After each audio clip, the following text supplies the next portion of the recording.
আমরা কিছু ভালো কাজ পাবে। সো এত জোরে হাততালি হয়ে যাক করার কাকুন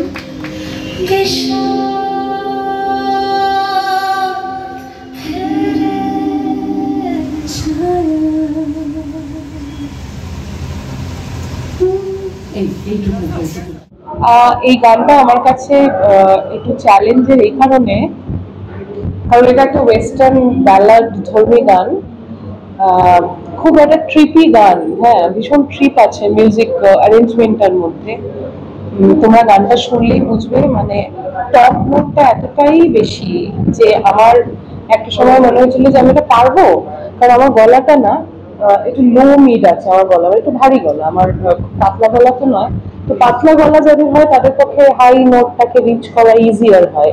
তো এই গানটা যখন আমি পেয়েছিলাম, আমি আমার রেয়াজের টেকনিকটাই পাল্টে ফেলেছিলাম। মানে আমি যেইভাবে রেয়াজ করি, ইউজুয়ালি আমি প্র্যাকটিস করি, এই গানটা গাওয়ার আগে আমি I have changed my entire procedure রিয়াজের ক্ষেত্রে, এবং দ্যাট রিয়েলি ওয়ার্ক। এটার জন্য আমার গুরুকে আমি অনেক ধন্যবাদ জানাবো।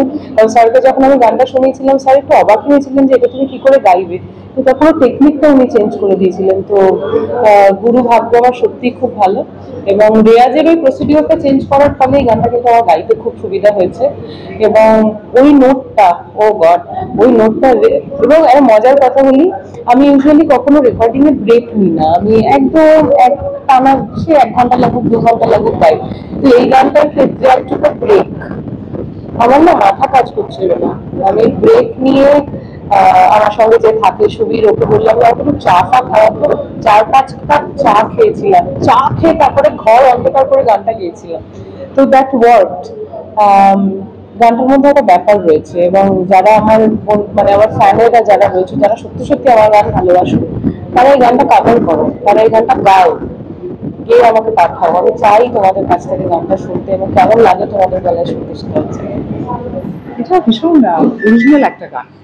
আমি বাংলা ছবিতে শুনিনি এরকম গান, এবং আমার মনে হয় ইমনের যা গলা, যা টেক্সচার, এই গানটা একদম it's a master stroke. I am very happy and very excited about this song.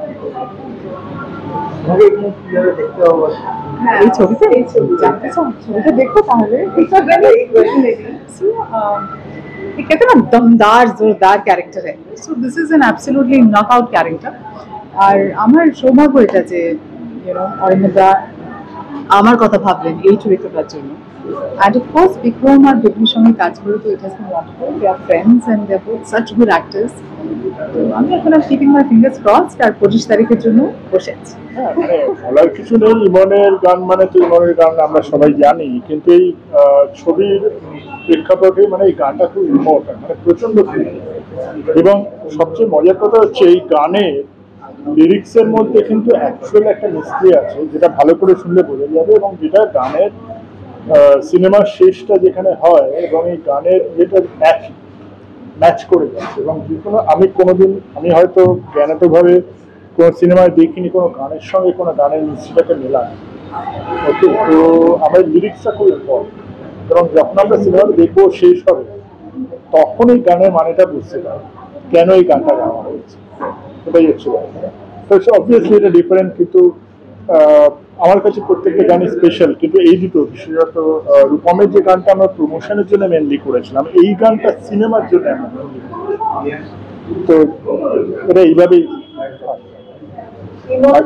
এই ধরনের গানে বেছে নেওয়া, সেটাও মানে আমরা জেনারেলি এই ধরনের গানে দেখতে পাই, সেটা যদি একটু বলেন। মানে আন্দোলন মানে ওকে এই গানে কেন বলা ভাবা হচ্ছে বা কেন প্রবলেমটা হচ্ছে এই ধরনের গান যেটা সৃজন মানে আমাদের মিউজিক ডিরেক্টর যেটা বললেন যে এই ছবির জন্য এই গানটা আমরা তৈরি করেছিলাম, কারণ এইটাই আমাদের দরকার ছিল লাস্ট 5 মিনিট। এবার এই যে এই একটা প্রচন্ড গলার ভেদ, তার একটা হাই স্কেল, এই স্কেলটা আমরা এবং একটা গম্ভীর একটা ব্যাপার আছে, একটা বেশ সাংঘাতিক একটা বেস আছে। তো এটা আমরা ইমন ছাড়া এই মুহূর্তে বাংলা সিনেমা, আমি কাউকে অসম্মান না করি, কোনো সঙ্গীত শিল্পীর ক্ষেত্রে এটা আমি ভাবতে পারি। সেই জন্য প্রথমে মনে হয়েছিল যে যেটা ওরা বললো যে ইমনকেই নিতে হবে, কারণ এটা ম্যাচ করে, এক একটা গান এক একটা মানুষকে ম্যাচ করে। তো আপনারা সবাই শুনেছেন গানটা, তো সেই জন্য এটাকে মনে হচ্ছে অ্যাবসলিউট ডেপথের মধ্যে গানটা গাওয়া হয়েছে এবং সেটা পুরোটা ম্যাচ করে। তো সেই জন্যই